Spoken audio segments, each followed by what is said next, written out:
internet world. Hope everyone is doing well and you are all safe and happy. I want to introduce you guys to another vehicle that I have bought in the background.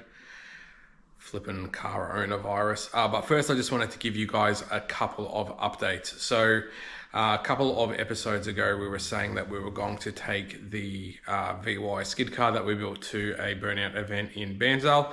Unfortunately that event got cancelled due to unforeseen circumstances. We do not know if there is going to be any more events held at that track just yet. The car hasn't changed since you saw it last, but we do want to take it to some form of event in the very near future. And when that happens, you guys will see it first here. Hopefully that'll be in the next couple of videos, but I can't promise anything.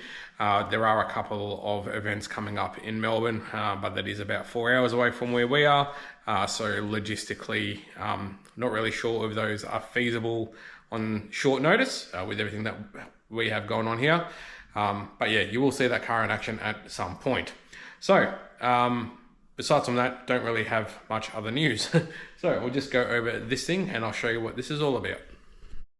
So this is the latest addition to the fleet. This is a 1997 Daihatsu Applause. I know it isn't really that appealing to a lot of you, and I bought this thing with the intention of basically just doing a few repairs to it and getting rid of it. What's actually happened though is I'm now turning this thing into a courtesy car for the business. Several episodes ago you would have seen that I bought a diesel Hyundai i30 which I was turning into a courtesy car, or which I did, and that was all going well. Loaned that out to a customer and they fell in love with it and they ended up buying it. This car is belongs to a former customer of mine as well. Late last year in I think September, October, did a bunch of work to this thing. I did a new battery in it with new battery terminals. I replaced the starter motor, I replaced the radiator, I did a full major service including transmission service, fuel filter, all of that stuff. Basically everything that can be done service wise I did, including spark plugs and all that, air filter, the works. The only thing I didn't do was timing belt. Did report to him that the water pump was starting to leak, but at the time he couldn't afford to fix it. And then he contacted me recently saying that he's decided to move the car on and get something a little bit newer. So he has owned this car since new. He's an old chap. Since I've bought it, I have gone through and done the timing belt and water pump on it. What makes this thing sort of stand out to me though, is how many Ks this thing has done. So this little car has only done 82,000 Ks. So not a heck of a lot for its age. Besides from that, other things I've done to it since I've bought it is I've put a couple of new tyres on the front. So I've put a couple of Bridgestone tyres on the front, and I've done rear rotors and brake pads on the thing as well.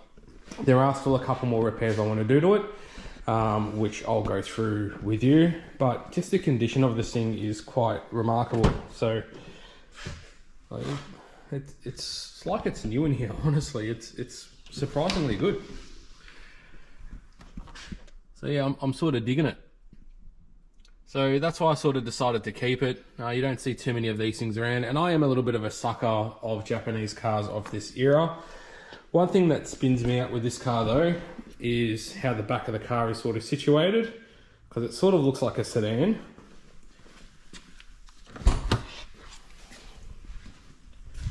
But if you open the back of the car up, it's kind of a sedan, but kind of a hatchback. It's a satch. But the parcel shelf removes, and then the back seats fold down, and that sort of gives you a big storage area. So one thing I'm going to do is I've organised for my detailer to come out. He's going to come out on the weekend and detail it, because this thing has got a fair bit of moss and stuff and schmutz all over it. So body wise it's pretty rank. I have cleaned out the wheel arches and stuff like that. Inside the car I haven't touched. Honestly, this is how I got it. So interior wise I'm not going to do anything with. So that's that. But the first thing I'm going to address on this is, there's a few things I'll just sort of umming and ahhing where to start. I think I'm actually going to start with the stereo. So it's got an old tape deck radio, but the radio doesn't actually work, only the tape deck works. and that speaker is crackling. It doesn't have rear speakers, it's only got front speakers. So gonna do a head unit and a pair of front speakers in it. These are the speakers I'm gonna use in the front. I go through a fair bit of these, so I keep these in stock. So gonna go through and put these in. I don't even know what size the speakers are in the doors. These are 6.5 inch. It could have 4 inch, I don't know, but we'll figure it out. So we'll dig into that, throw some speakers in it first. Alrighty, so I got the door trim off. That come off pretty easily. And yep, they are 4 inch. Bugger. But it is on this bracket that sort of goes around it, so I don't know. I'm just gonna sort of see what I can finagle here. Alrighty, not too hard at all. What we've done is just cut that out with a grinder, that frame. So just removed it and cut it out. And then I just cut off the wires off the standard speaker and I've soldered them onto the new one. So we can just carry that plug over. Look at the difference, old versus new. So anyway, we'll just go through and install this and yeah, keep going. Sweet, that's all in. Clears the window and everything, which is great. All right, we'll throw the door trim back on and we'll do the same to the other side. Rightio, driver's side's all done. This speaker is in as well. We'll throw this door trim on and we'll move on to the next thing. All right, so the speakers are done. So moving on to head unit. So head unit we're going to use is this Alpine multimedia unit. So this doesn't have CD, but it does have Bluetooth, radio, all that stuff, USB, auxiliary input and all that. This is the microphone for it for the hands-free. I pulled this out of a car. I actually installed this in a car and then pulled it out shortly after. For the life of me, I can't remember what it was, but that doesn't matter. Couldn't find the plug for it, so I've actually got a new plug for this head unit. So that should make things a bit better. So I've already started pulling the old one out, and by started to, I mean I've already got it out. So there's the factory one there and all of its disappointment.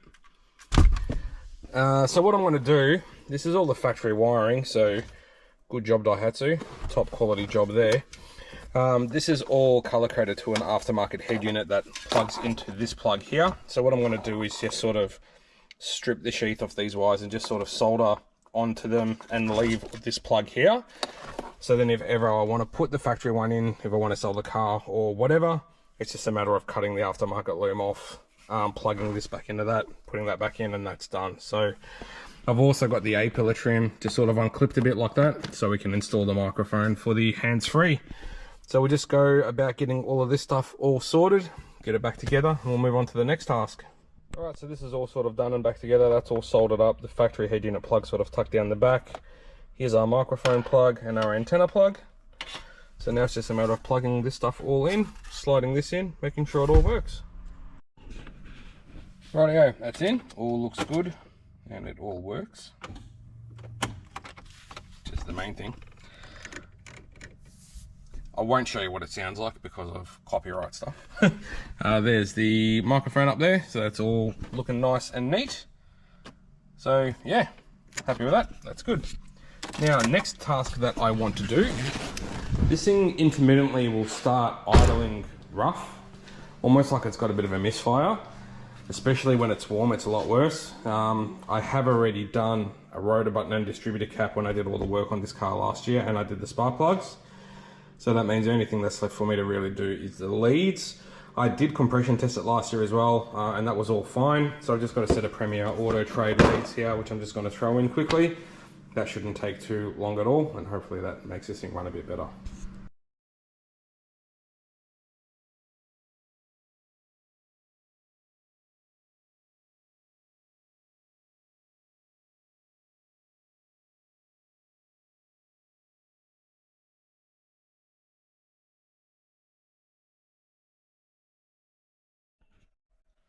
Rightio, they're all in. It's all looking good. For some reason, cylinder number 3 did not want to clip in for some unbeknown reason. Took a few attempts, but anyway, we got there in the end.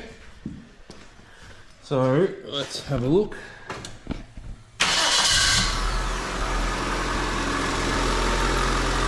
I did warm it up before I did all of this, just to, because it was running rougher when it was warm, but that is considerably better.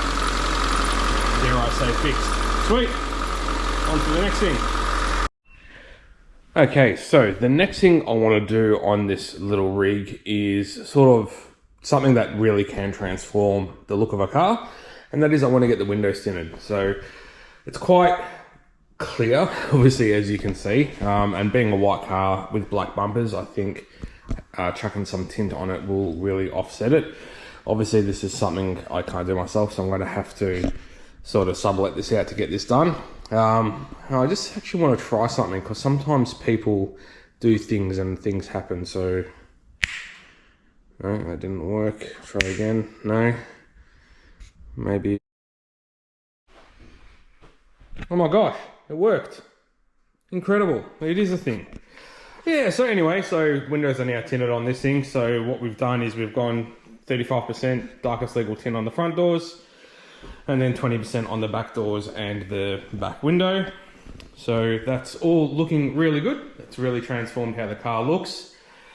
So now I think the next step is to get the thing cleaned up. Not sure what's going to happen with that, because the guy that I use for detailing is a bit unwell. He was supposed to come and clean this thing tomorrow, but not really sure what's going to happen in that regard. So we'll just see what happens. Alrighty, so as you can see, I got the back of the car jacked up. There is one more job I'm going to do to it, and that is I want to paint these wheel arches. I'm not a fan of color-coded wheel arches. You saw me paint this on Des on my Fortuner, and it's going to be the same thing on this. So just a bit of prep wash or wax and grease remover on a rag, and just paint it with some stone guard, black stone guard front and back. So especially now that the windows are tinted, this is just sort of sticking out a fair bit, and yeah, I'm just not a fan of how it looks. So give that a quick paint.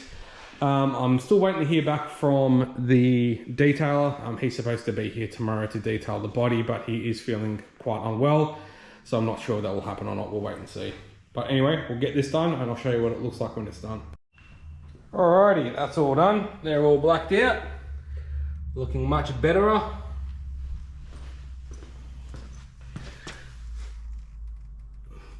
Sweet as. Always looks much better with wheel arches blacked out. Alrighty guys, I think that's just about going to wrap it up for this video in regards to this absolute nugget of a car. It is what it is. I'm sort of digging it. I like that we've done a few little things to it, and who knows what the future holds. We may end up doing more things to this down the track. With everything that runs around in my head, that is very possible, but we'll see what happens. So thank you always so much for watching. Please remember to like and subscribe. If you haven't already, please do. It's actually pretty easy to do. It's just a little click with your mouse or a little touch on your phone screen or iPad, whatever you're watching on. And I will see you guys in the next video. Till then, stay safe, be good.